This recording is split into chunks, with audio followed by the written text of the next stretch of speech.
Welcome to Coffee and Contemplation, a Stranger Things podcast. I'm Robin, and today we are reviewing Chapter 7, The Lost Sister. Coffee for this episode, I figured should be a dark roast, because the nature of this episode is a bit dark, and so I'm going with Pete's dark roast again, but I am drinking it this time from a mug from a local coffee shop. Right across from where I work, actually, called Frederick Coffee Company, and it's a stoneware mug, and the image is on the Coffee and Contemplation Instagram, as is every week's coffee featured and mug. And I've had my eye on one of these mugs for quite a while, and this was actually a birthday gift for me this year. So I'm really enjoying finally having one. And now that I've acquired coffee, let's proceed with contemplation. Buckle up.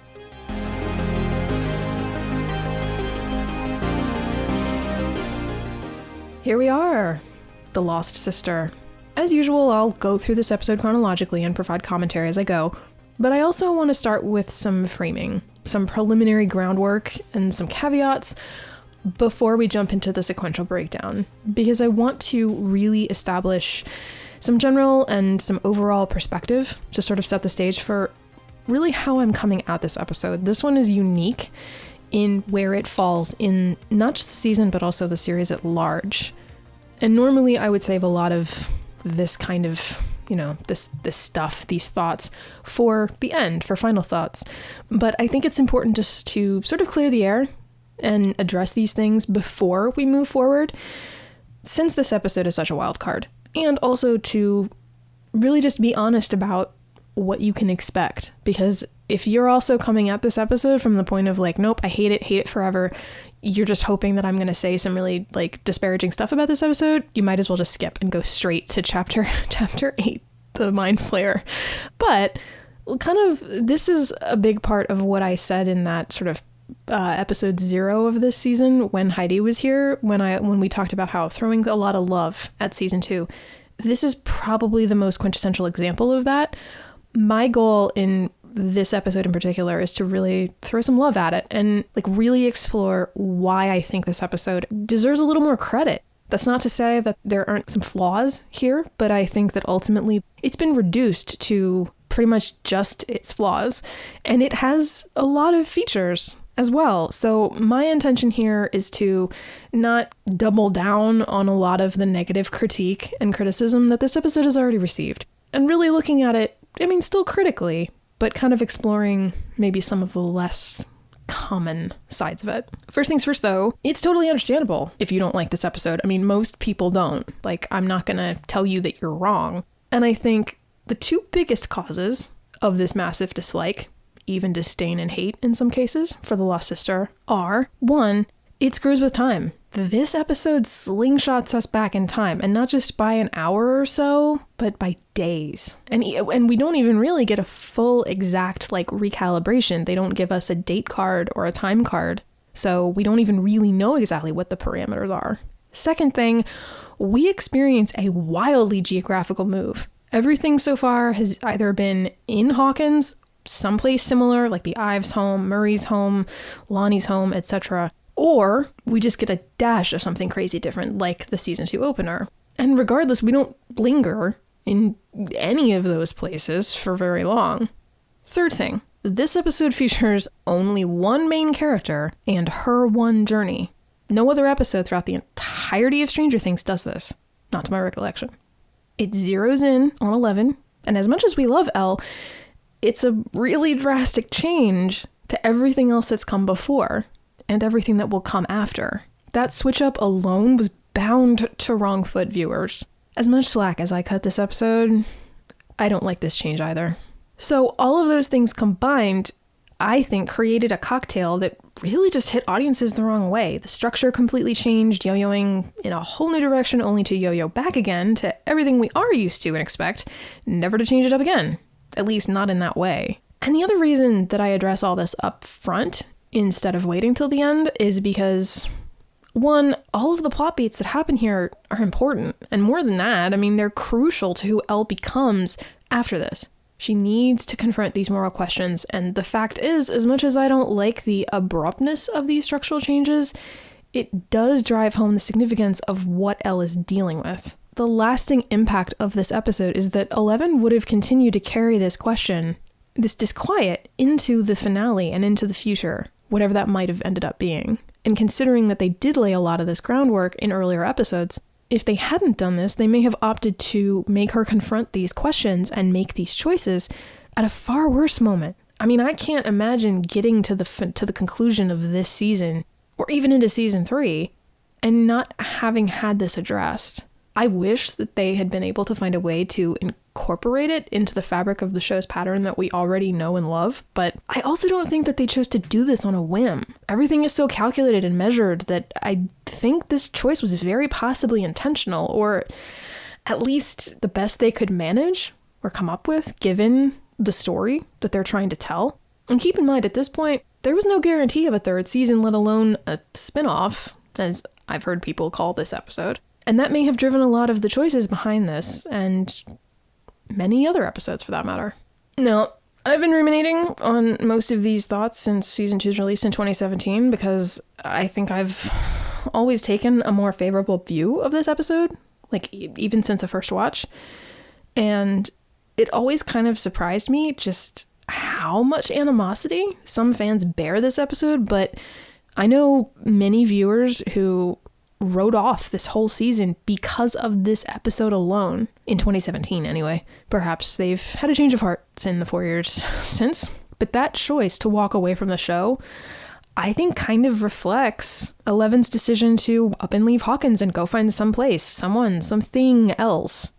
That might be a little too meta, but in universe at least, if you're willing to look at this episode with an open mind, it helps define and underscore 11's journey. And lastly, there's a lot that's introduced in this episode, and while being crammed into a standalone segment without the rest of the cast, it does come off as rushed and incomplete. And that sucks. Honestly, I can't justify that no matter how hard I try. The execution is clunky, and that's really sad because it winds up sabotaging all the good this episode does in its own right. Because there is good stuff to be found here. I promise. And so, on that note, we have coffee, we have preliminaries out of the way. Let's proceed into the breakdown and explore all of this.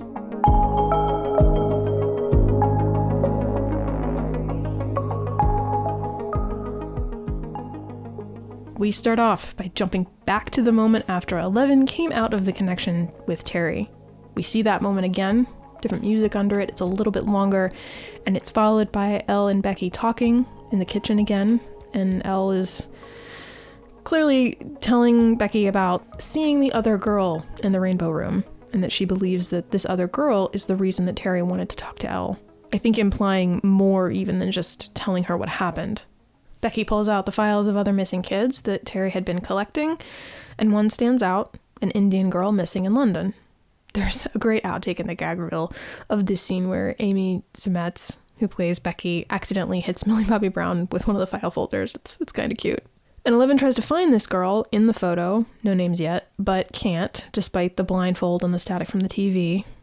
Laying in a cot in her bedroom, though, Elle continues to look at the newspaper clipping, focuses on her actual memory, Terry's memory, of the girl in the room, and that's what clicks.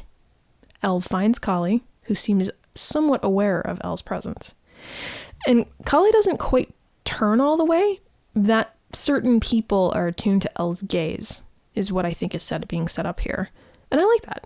I like that this is like an offset of that. It's not quite an upside down connection. It's not otherworldly, literally, but it is supernatural. Elle, all excited, she jumps up and she goes to tell Becky the news that she found her, but overhears Becky on the phone, essentially attempting to contact Hopper.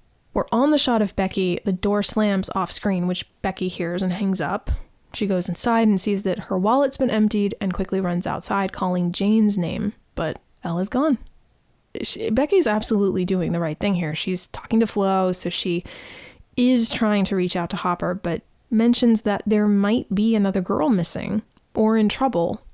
And I love that bit. Becky knows that this is a bad situation and that it's probably above her ability to handle. at least on her own, so she reaches out to Hopper.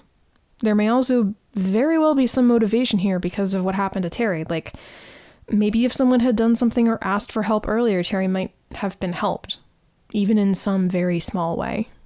Simultaneously, Brown plays this moment with a look of sadness, and may have been directed to do so, but she's not angry or even scared. And this feels like an echo or even an evolution of the scene in Benny's Diner in season 1. Then she panicked and ran, and I think here she feels, in that one shot, another pang of insecurity. Another safe space no longer made safe, as she sees it anyway. But perhaps the reason that she doesn't look angry is because she may not have told Becky about the fight with Hopper. Why would she have done? So Becky doesn't really know the full scope of what's going on, or even how it's all connected. She may not even know 11 was staying with Hopper. So it's a sad moment, not a resentful one. And I really appreciate that slight moment of distinction. Even if it's not blatantly obvious, it's there. And then we get our title sequence followed by Elle on a bus, searching for Kali again, getting more snapshots, including the soon-to-be-realized hideout with the other characters. We get a needle drop of Bon Jovi's Runaway, and Elle disembarks the bus, and she roams the streets, taking it all in. I just love that this looks like a city. It looks like they shot on location. I mean, it's totally the 80s, but it's not over-the-top stylized 80s. It's a little gritty, a little grungy, but not gross, not overly enhanced to look too rough. In many different kinds of faces, like it's not just a sea of white people, for instance, and a wide range of body types. The lighting is like that orangey yellow, which feels kind of like that less than frequently maintained street lamps, but it's not like overly saturated. And there's steam from exhaust pipes, the buildings are old, etc. But it's not overdone. And also they either filmed this after it rained or deliberately hosed down the pavement. But either way, it makes the cityscape pop a little more, and it's a subtle touch that I really like. And given that this is probably the most people 11 has ever seen in person, she does seem in awe, but she's trying to manage that and also doesn't look scared. I mean, she can take out a Demogorgon, so she wouldn't be scared. You know, she's a little intimidated, a little surprised, sure, but also a little awed, too. You know, she's getting to walk around free, even passes some cops, nervously, who don't even pay her any attention. And that's what she's been longing for, at least in part, for the better part of the past year. And this is all portrayed in very quick succession through performance, editing, and direction. And so she wanders away from the main streets, finds the alley that she envisioned filled with people. Again, if this were any other child in this situation, I'd be freaking out and worried for her, but like, it's 11. And one guy repeats some lines about, they're dead, they're all dead. And every time I watch this, I always think this is supposed to be some sort of foreshadowing or warning or something intentional for our benefit, if not 11's. Can't quite articulate it. All I know is that I react to it because there's the contextual knowledge that we have, knowing where we last left the rest of the Hawkins crew with the Demodogs en route to the lab. But Elle doesn't know that. So there's almost this trigger of a reminder, but it doesn't affect Elle because she doesn't know about it. So Elle wanders, still, arrives at a warehouse, unnoticed by the 4 characters inside, and so she calls out to them. They mock her clothes and then tell her to run along, but she says she's looking for her sister and shows them the newspaper clipping. They go from mocking to incredulous to threatening, Axel holding her at knife point until Kali intervenes, making him see spiders. His shouting at her, "I told you, stay out of my head," has some very chilling implications, knowing what Kali does to 11 later. This also implies that Kali has done this before. Here it's played, maybe not for laughs, but certainly in Elle's favor. It's just an illusion of spiders and makes him look ridiculous. But again, where is the line? What's off limits? Is anything off limits? My guess, given Kali's actions later, is no, that Kali may be a ends justify the means type person. Kali even says as she saunters up, "So we're threatening little girls now, are we?" Which, like, dude, you're gonna do the same thing. Twice, in fact, and way worse in a few scenes, but more on that when we get to it. Kali herself sees the newspaper clipping, and they all continue to doubt until Elle uses her telekinesis to take Axel's knife. Kali and Elle show each other their number tattoos and embrace. They talk on the roof, alone, based on Kali's questions, particularly the how long have you been with this policeman, she's told her about Hopper, but this combined with other things that happen throughout the rest of the episode, either Elle didn't mention the boys or Kali doesn't retain that part. She only thinks about Hopper. Either way, that's pretty telling. Kali proceeds to demonstrate her powers to Elle in a pleasant, beautiful way. And the music under this scene is Outside the Realm by Big Giant Circles, which is the same track used in the scene in Chapter 2, Trick or Treat Freak, when Mike and Will were confiding in one another. I think the use of this track, the mirroring of it, I think it's trickery, but in a way that I don't mind. It's drawing that subliminal parallel, creating a sense of connection, which doesn't turn out to be real. But I think that it's reflective of what Elle is hoping for, rather than what's actually going on. And Elle's question, are you real? Are you real? Are you trustworthy? Can I count on you? Maybe that's not Elle's actual meaning. Maybe it wasn't intentional, but I think it works on both levels. And of course, it draws the parallel between Mike and 11. So I think that's kind of sweet. Elle and Kali share another emotional moment with Kali tearing up as she sort of tucks 11 in. And it feels really sweet and earnest. She says she feels whole for the first time and says that this is now 11's home. Repeating that word again, that possibility. Third time that Elle's heard it. Home. I know that Kali calls her Jane because that's how Elle introduced herself, but I'm continuing to call her Elle. I'm going ahead and acknowledging that I'm doing that deliberately because to me, that's who the character is. The character's 11. But I want to circle back to this exchange when we get to Chapter 9, The Gate, because I think that this is also something that's missing from Elle's relationship with Hopper up to this point. He doesn't share his story with her. She doesn't know about Sarah. And that openness that Kali offers here, seemingly, I think may be what Elle is looking for. Connection. At least with like a parental or familial figure. That's different from what she got from the boys. So Kali's display of raw emotion here is likely very compelling for Elle. Is it real, though? Well, Kali goes downstairs and the music goes away, cut off kind of abruptly by a mild burst of radio static, which sounds not unlike a record scratch to me, and the rest of the characters make fun of 11 some more, but Kali interrupts them, all business, all signs of raw emotion gone, and she says she wants to do one, laying out at least general sense of what Elle can do, her powers, and the possibility that they include. So, was that emotional display real, or was she just playing Elle to use her? Textually, we have no proof in either direction. Not here, not thus far anyway. But I think it's a bit of both, listing a little bit to the manipulative side. I think those emotions are real, to some degree, but she's milking them and putting them on display to force the connection with Elle quickly. She sees an opportunity and she takes it.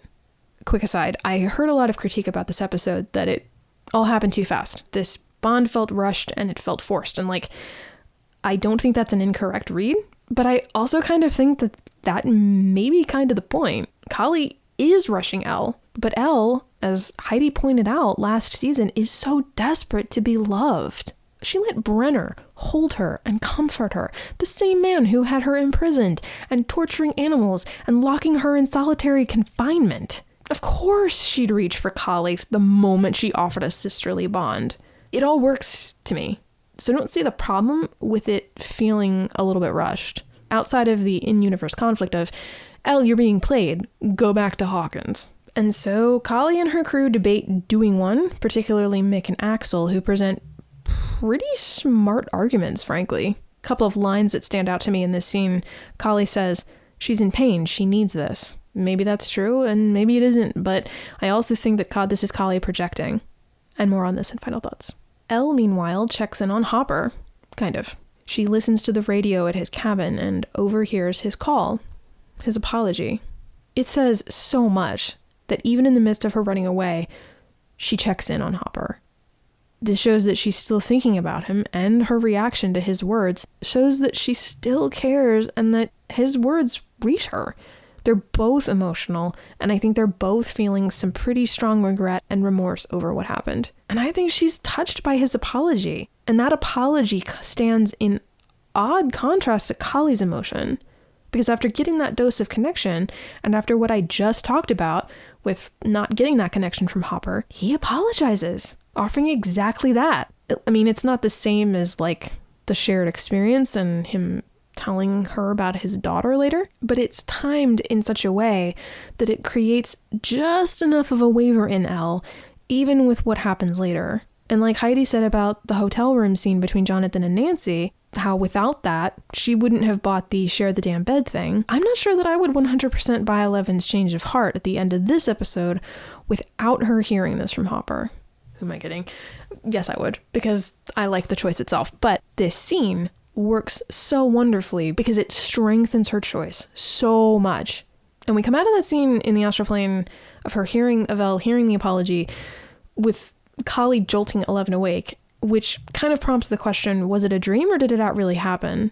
So I don't know what the official answer is, but I think it did happen. And I think that Elle probably reached out, then fell asleep, and it happened so seamlessly that she experienced it like this.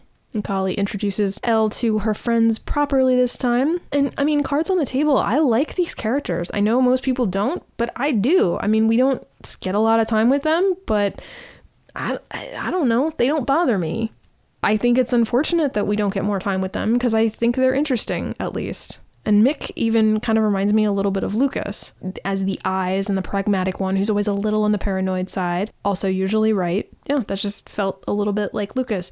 And I like the cast too. I think they're all really good in these roles. It's also worth noting, and I probably should have mentioned this earlier when Elle first walks in, that in some ways the way that they react to her is actually not that unlike how the boys reacted in season 1. I mean, it's different, sure, because context, etc., but there is that sense of like, okay, you're a danger to us. How did you get here? Where are you from? We need more information. We have our own thing going on that you're now interfering with. You're making our leader not think straight. There are a lot of parallels.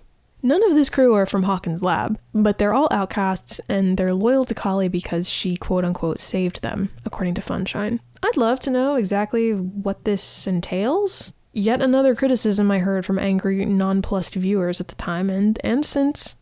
It's an unfortunate side effect of shoving all this content into one episode, but it's also the unfortunate side effect of never returning to this group. A lot of the things that could be explored, they're choosing not to. They being the Duffers and the writers.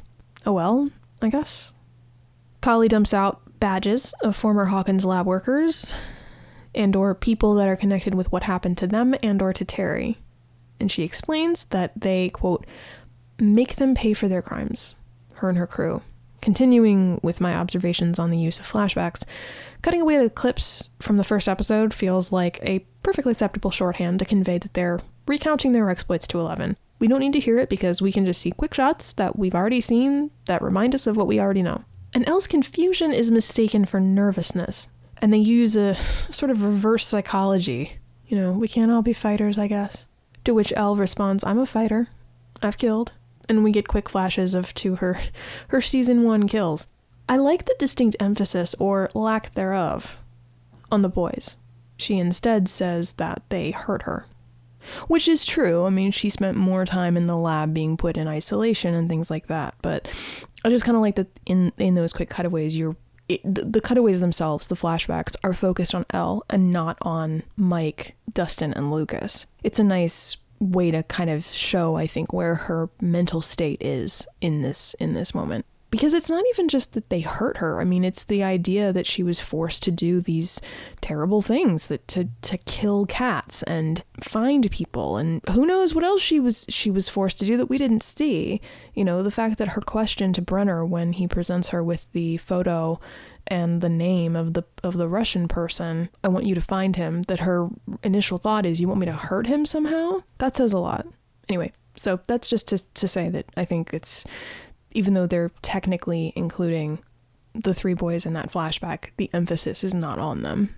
We see her kill Hawkins' lab people in the first sequence, maybe not the very first sequence that we see her in, but she kills those guys in the back of Benny's kitchen. That's the first set piece that we see her in. It's kind of like, yeah, this is also I respect that, because the show is not avoiding the fact that she has taken life. Like Heidi said last season, she totally killed those 2 people. The first time we see her assume her power stance, the, shoulders back, head down, and bang. We don't know that was an isolated incident.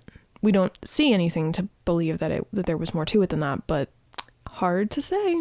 And Kali leans on what Elle has said here by saying herself that they, quote, still want to hurt you, to hurt us. We are simply making the first move. Watching the episode this time, I found myself thinking, you don't know that. I think it's important to emphasize here that this is dicey territory. We're into murky area of the thing you hear a lot in content like this, which is they were just following orders thing, which is always an uncomfortable place. But this follows the textbook example of hurt people. It's revenge, plain and simple. Now, I do think that Kali is coming from a place of believing that this is maybe not a noble cause, but certainly I think she believes in this 100%, that they are absolutely owed this. But I still think it's coming from a very selfish place. I don't necessarily think that she cares about Elle in particular. I think she probably does so long as their goals are the same. But as we see, that doesn't last. Going into this training montage, Kali shares a little of her own story and uses it to challenge Elle to dig into her pain and coaches Elle into lifting the broken down freight train, and she brings it to them both. I kind of like some of what Kali says here. She says that hiding from pain doesn't work, and it does fester, as she says, but the key is to not stay there, not to get stuck inside it. That is the dark side. At least that's what I believe. This scene is very clearly influenced by Star Wars, and it is an inverse of Yoda and Luke, but I always see it as mostly an X-Men parallel for some reason.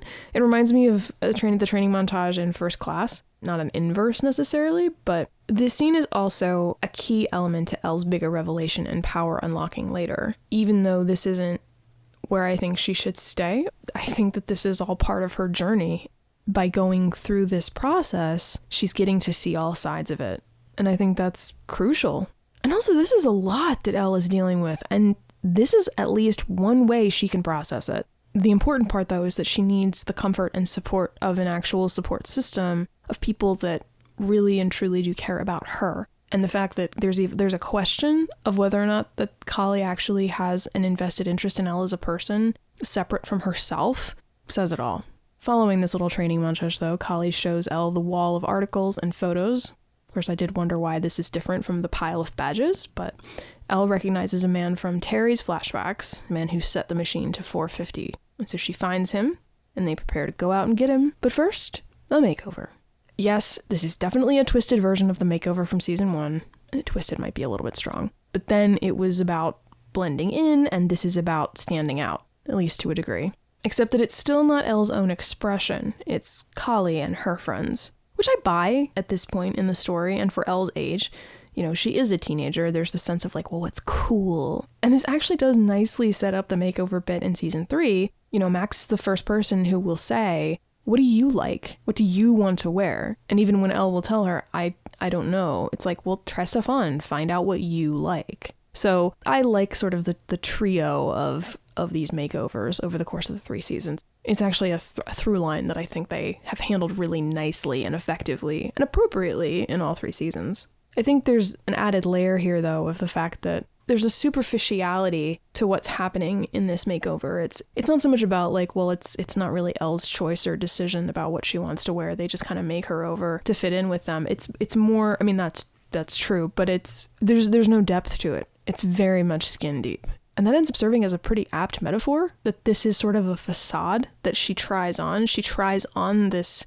whole lifestyle and it doesn't actually stick. It's not who she is. And maybe the physical, the attire that she's been wearing from living with Hopper isn't either, but it's not really about either of those things. And I think that ends up kind of being kind of a cool little additional layer, I think, to this episode. The slow-mo montage that follows of them riding around in the car over the runaways' dead-end justice is... I don't like it, but I understand why Elle does. It's very clear that she's feeling free and she's more part of a group than she ever has been before, even with the boys. And they rob a convenience store and Elle starts to pick up some fruit, but then she spots Eggos. And it's all fun and games and taking whatever they want until the clerk comes back out with a gun. Kali tries to sweet-talk him, but Elle just uses her powers to knock him out. They arrive then at the location of their target, this Ray person. Elle only detects him, and so they go in. Their target is watching Punky Brewster, and they overtake him easily. Dottie and Axel move into the bedroom to rob him. She takes his meds. Wonder why he had those. Could it possibly be depression and other mental disorders caused by a past he's ashamed and traumatized by? And Axel, meanwhile, looks for money, and Kali and Elle begin their interrogation. Kali makes him see their younger selves, and Elle throws him against a wall. Ray says, "I just did what he told me to do. He said she was sick." And then he tells them that he can help them find Brenner, who he insists is still alive, but Kali orders Elle/Jane to do it, and also to drag it out. And Elle begins the force choke, and then she spots the photo on the floor behind him of him and two little girls, who Axel and Dottie simultaneously find in the next bedroom on the phone with a 911 operator. And Elle's hand falls. Kali is unchanged, though, and she keeps encouraging Elle, saying the same things, repeating the same logic. But Elle's face has changed. It's softened. Ray begs, while Axel insists they need to go. The cops are on their way. Kali loses her patience with Elle, and so instead takes out a gun. But Elle, using her powers, knocks it away. Okay, a lot happening here. So the way that Elle tilts her head when she knocks the gun away is reminiscent to me of the way that she cracked the necks of the two guards who threw her in isolation. It's one of her go-to gestures, but since we saw a flash of that scene earlier in this episode, it kind of made me think of it. And it stands out, at least partly, because like then, this is a turning point for her. She's been going forward, growing in her power, headed in one direction, harder, meaner, more and more vicious and merciless. And then she had a moment of hesitation, and she pulls away from the choice to kill rather than embracing it. I think that's great. I love the way that the rhythm and the dynamics of this whole sequence are handled. That said, I found this to be a pretty surprisingly difficult and upsetting watch this time. I don't know if it's because of losing my dad, and so it was hard to watch a person who has two little girls in the next room almost get taken away. I found it really upsetting and really unpleasant. I've never been more glad that Elle makes the choice that she does here. It's such a distressing moment. There's all the trauma they're both remembering and feeling, and actually they're all, including Kali probably. And I don't necessarily get the impression that Ray is just saying whatever he needs to get them to back away. And even if he is, it's most likely to protect his girls, his daughters, presumably. And we have no textual evidence to believe that he is necessarily a good father and that, that everything is fine in this situation, but I don't see anything that points to the contrary. That if these two children were in any sort of danger, I don't think that they would have called emergency services. I don't know. Maybe they would have. I don't know enough about that, no psychologist here. But like my impression and my interpretation of the way this is all presented is that this is not an unhappy home. And more than anything else, I think Elle sees it that way. She sees that it's not cut and dry, and that what her choice is in this moment, what her vengeance and her wrath would cost. It's bigger than just her pain. And I love how all of that is conveyed through Brown's expression, the photograph, and a few quick edits. There's no need to linger or drag the sequence out. Very efficient, very quick, and very effective. And it also feels appropriate for what it would be like in the moment as they're experiencing it. High tension, emotions running high, adrenaline pumping, etc. The cops show up and the gang barely gets away. And in the van, Kali scolds Elle, commanding that she never take away Kali's choice to kill or not. And Elle doesn't respond, even when Kali yells in her face, "Do you understand?" Elle looks away, but she doesn't look happy about this at all. Back at the warehouse lair, Mick watches the street below, and Kali comes up to talk to Elle, who's cradling, you might say, her old clothes. And Elle just says, "They were kids." And Kali counters with, "Does that excuse this man's sins? Were we not also children?" And Elle just glances away, unconvinced. And I love that. Not only does she not kind of fall for that logic, like that's only half of the equation now. She clearly doesn't think that whatever happened to them justifies the choice to kill Ray here and now. At which point, Kali begins yet another speech, talking about her own experiences escaping the lab and the people that she met, and offers A bizarre parallel to what we saw Elle go through last season. You know, she got to meet the boys who helped her and kept her safe despite the back and forth. Kali mentions the policeman here, but I wonder if Elle is also thinking about Mike, Lucas, and Dustin and how they treated her. You know, yes, there's all this emphasis on Hopper here, but I don't think it's unreasonable to think that Elle might be remembering the boys, too. Now, I want to also note that I believe Kali in this moment. I do believe that she has probably lost a lot in a very different way from Elle. Whether or not it's exactly what she describes here, you know, it's awfully convenient that it matches Elle's story with Hopper, even tangentially, but I do believe that she went through something, even after she got out of the lab. Even if it was just the hell of actually getting out. Which, again though, what is that story? I would love to find out. And yes, I know that there is a graphic novel, I know that there's other material, but I'm not a comic reader. I would have liked to have seen it included in the series. But when Kali brings up Brenner, and Elle grits her teeth and insists that he is dead, Kali does, as Heidi described, the unforgivable.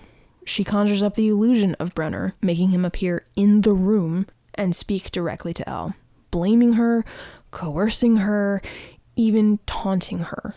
This is emotional manipulation of the highest order. This is twisted and it's wrong, and this was the precise moment on my first watch that I was fully against everything Kali stands for. I still like the character. I think she's compelling. I think she's a good character to have in this show. But I was screaming for Elle to leave at this point, to get away from all of this. And luckily, Elle screams herself. She screams, "Get out of my head," and Brenner disappears. Again, curious, because that's exactly what Axel said right at the beginning. Leaves me to speculate what other dark stuff they've all been through and whether Kali manipulates them, too, beyond just the illusion of a few spiders.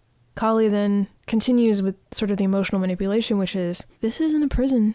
Elle is free to leave whenever she wants. Like, I'm not keeping you here. There's something really dark about that. And Kali wraps up by saying, she can go back to Hopper or she can stay and avenge her mother. Allegedly her only two options. Elle is still in danger from the lab. Kali's last line about, let's heal our wounds together, that part's untrue. I don't really think that's what Kali wants. I don't think that's what she actually is after. I think she just wants to make other people pay because that's all she knows how to do.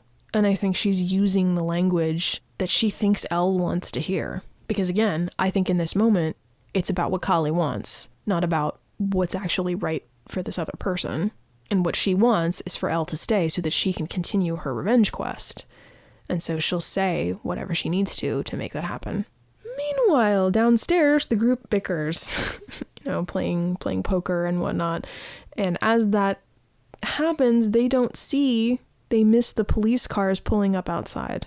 We leave that trouble brewing, while Elle upstairs clasps onto her old clothes again, and she recalls her memories of Mike, Dustin, and Hopper. The specific callback to Mike's quote, "No, Elle, you're not the monster. You saved me. Do you understand? You saved me." So significant here. And then Hopper's quote about halfway happy is this little moment of wisdom that she's remembering. And she's maybe pondering the idea of being happy over seeking vengeance, maybe. I don't know, that might be a reach. But that's when she slips effortlessly into the astral plane where she sees Hopper. And this is when we align with Chapter 6 more fully. We see Hopper reacting to the lab's video feed, followed by Mike running out and saying, "It's a trap!" And after the image fades and Elle cries out, "Mike, where are you?" Still in the astral plane. She hears a distant banging, and she does the slow turn to look over her shoulder, which I take to mean that she sees a demodog. But we don't know, because we cut back downstairs in the warehouse, where cops burst in through the door, and the group all have to run. And this sort of chase sort of starts, but then kind of stutters to a halt when Kali makes them all freeze and just hold still, and she creates a widespread illusion to the cops that the space is empty. Like, damn. Kali is powerful enough to create the same illusion in multiple minds at the same time. Before, we only saw her do it with one person at a time. We're caught up in the tension of the moment, but if you think about what she's doing, that's a big shift from what we've seen her do so far. But once that space is cleared, they all hightail it out of there, scrambling back into the van, but the cops are outside too, and Axel initiates gunfire. On my first watch, this was the moment where I started to really get annoyed, and the episode nearly lost me. It still almost loses me here, now. It felt like we were and are descending into been there, done that territory of something that feels so at odds with the rest of Stranger Things. Like, I know this episode is kind of an odd duck. It's a bit of the oddball. I've admitted that, but despite its differences, it still never quite feels totally out of place to me. This started to feel that way. I was like, we're doing this now? Why? Like, I was with you all the way through the rest of this bizarre change of pace, but for this as our culmination? And I think I was worried that Elle was going to get arrested or shot or something, and that would have been a bridge too far, a point of no return for me. And I still don't like this moment, this beat, but here's why I don't write it off. I actually think it works. This moment ends up serving as a reflection of exactly what Elle is supposed to be thinking and feeling. I left Hawkins for this? I don't want this. But they do manage to get out of this mess because Kali creates another mass illusion. A steel wall or stone wall, but it looks steel to me, that buys them enough cover to all scramble into the van. Except Elle. She tells Kali that she has to go back. And as Kali tries to persuade Elle to get in, her illusion flickers, almost like it's burning up. And we get, no hyperbole, one of my favorite exchanges in the entire series. Quote, "They cannot save you, Jane. No, but I can save them." End quote. Dude, I throw my arms up when I hear that line. It is an honest-to-God fist-pumping moment. Heidi's mentioned before how much she loves Elle's move of holding her arms out to protect her friends, and I feel like this is a verbal version of that sentiment. This is who Elle is. This is the moment where she decides, this is who I want to be. She chooses to help her friends instead of following Kali and giving in to hate. She chooses not to be the monster. But I also respect the hell out of the fact that this moment, as awesome as it is, it ain't easy. As Elle runs away, she is crying. It costs her a lot to make that choice. And the blocking and framing of all of this is fantastic. The van is whipping around, the bullets are still flying. It's the perfect depiction of chaos and conflict and discord and hostility. Meanwhile, Elle runs down the alley, which is quiet and solitary. Also, if you watch it with subtitles, you can see that the others are still questioning Elle's decision. What the hell was that? What's wrong with her? But Kali just stares, dumbfounded and dazed, and turns and looks out the window. And that reflection shot of Kali in the window dissolves to a reflection of Elle back on a bus. A nice woman sits next to Elle, a woman who asks where Elle is going, and she says that she's going back to her friends. Friends. It's a nice turnaround from some of what we observed in the past, that it's not just Mike and it's not just Hopper. It's friends. And then she adds, "I'm going home." Her choice. Hell yeah. And just as the bus passes back into Indiana, we smash to black, serenaded by the Icicle Works song "Whisper to a Scream, Birds Fly." And just as a button on the end of the episode, these final moments feel so triumphant and so powerful to me. And I love that. I like the way I feel when this episode is over. Very, very uncommon feeling. And I really wish that wasn't the case. I really do. I want to go into final thoughts initially to just say that if it hasn't been made clear, if I haven't said it enough at this point, I am really sad that more people don't like this episode. Not even I'm bummed that people hate it so much, which I am, but I'm genuinely sad that more people don't actually enjoy it. We widen the world in a really fascinating way and canonically expose more of the lab's reach and place those affected by Brenner and his team and his work out in the world, scattered. And we introduce a new character, an anti-hero, only to forget about them all and pretend that none of this ever happened. That's the part that I think makes this episode ultimately, in spite of how much I've defended it, ultimately it's a failure. The lack of follow-through. None of what's offered here is to be seen or referenced again. And I don't know, maybe Kali's story does end here, but it didn't have to. The show sets up that possibility, I dare say even that expectation. We only have 2 more episodes after this, and they have a lot to wrap up. So I didn't necessarily think we'd see Kali again in season 2, but I went into season 3 going, well, they set up all of that. We got that. We saw that. Imagine where they'll take that this season. Absolutely nowhere. If they had instincts about this episode, they didn't follow them. And that really, really, really bums me out. An episode like this is a massive risk. And while, no, the execution didn't totally land, I appreciate that risk. In fact, I applaud their ambition to push their own boundaries and to try something new, to introduce new characters and attempt to stretch their own original ideas rather than nesting safely in what we already know, as well as digging further into the nostalgia and pastiche. Yes, there is homage and pastiche to 80s culture and 80s nostalgia in The Lost Sister, but there's a lot more originality to be found here. I understand why the structural change, the format switch that happens really wrong-footed most viewers. I was really feeling the absence of the other characters on this critical rewatch, and it suddenly hit me that, hey, for us viewers who don't like being cut off from those other characters, we don't like how that feels, well, guess what? Neither does 11. And the secret power of this episode, I would even argue the thing that makes it kind of brilliant, actually, bizarre structure changes and all, is that it delivers a perfect demonstration of 11's point of view. Our frustration mirrors 11's, and the show itself winds up making a statement about the kind of morals it has. And it doesn't do that a lot of the time. This episode makes it pretty clear that revenge is not a worthy cause. It dissolves into chaos and will not bring peace. I can't help but respect that. The show can be a little bit indifferent on some other issues that I do think are important. And in some cases, they back out of some directions that they take. I wish that the Duffers had trusted their own ideas more and leaned into the ideas here more, rather than adhering so severely to the negative reaction that this received. There's a lot of wasted potential here. As far as listening to your audience and respecting your audience, absolutely, 100%.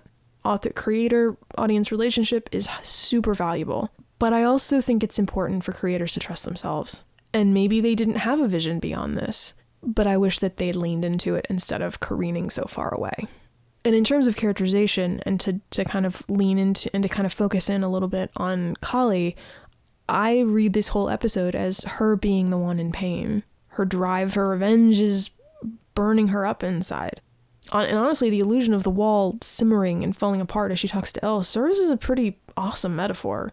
It's one of the reasons that I don't think her story is complete here. Maybe it is, and that makes this a tragedy, but the way she looks in those last few moments implies to me that she's reevaluating, or at least shell-shocked into a daze over what's happened, and that feels open-ended.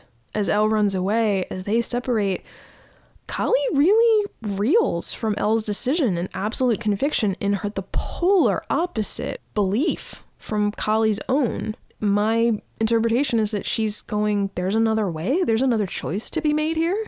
She has tears in her eyes, and those tears feel real, unlike others in the episode. And she turns away from the other people. Those are private, and I don't think she wants them to see. In conclusion, I think this is an episode that, contrary to most things, actually holds up better on close critique and analysis than it does at face value, which is one of the things I really like about it. So, if you're still with me, then I hope this means that I've hopefully shared a perspective with you that you agree with, and it was nice to hear someone actually give this episode some love, or you were willing to hear me out and maybe have a different perspective reach you. And regardless of where you stand on this episode, I strongly invite everyone to rewatch it. I think that this episode is probably one that people have watched the least. It holds up a lot better than I think it may seem, than a lot of people remember. I think there's a lot of good to be found here, maybe against my better judgment. I'm hoping that season 4, even if it doesn't bring back these characters specifically, I'm hoping that we see something at this level of ambition, of creativity, I think season 3 felt a little bit less ambitious, and this episode I think is sort of the polar opposite. It made a lot of bold choices, which kind of got lost. I think it's very easy to get muddled and trapped in the characters are weird and the different location is odd, and I think that those are all symptoms of a greater change that didn't get talked about very much. At least not in the circles that I run in, and not in the podcast and reviewers that I listen to and read. So maybe it did and I just missed it somehow, but I would love to see something quite as out there as this in season 4. I think they're going for something, and even if, again, it's not something exactly connected to this, I would love to see them broaden the world beyond the characters that we have. I would adore it if Kali comes back. I don't think she's going to, because I think the hate for this episode runs deep, but it would be amazing if we got another powered person. Would be fantastic. Maybe not probable, but possible, and that would be awesome. So I think with that said, that's going to wrap up all of my thoughts on Chapter 7, The Lost Sister. On this episode especially, I would love for you to join the conversation. You can find us on Instagram, Facebook, TikTok. Links are in the show notes as always. And yeah, I would really love for this to be a bigger conversation given how much happens in this episode. Next time, of course, we will be going back to the Hawkins lab for, unfortunately, a rather unpleasant set of circumstances, but lots to talk about there too, so hopefully not quite as controversial. But yeah, that's where we will be headed next time. So thank you again for listening, for bearing with me, for hearing me out. But until next time, over and out.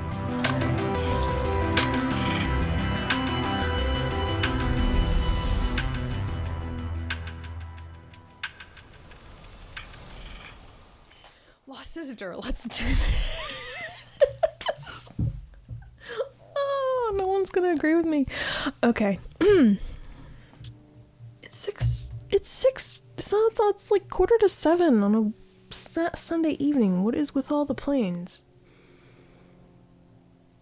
I understand why the code switch that happens in The Lost Sister really wrong-footed. That's not the right term. Code switch is not the right term. We did it! We got through the whole episode!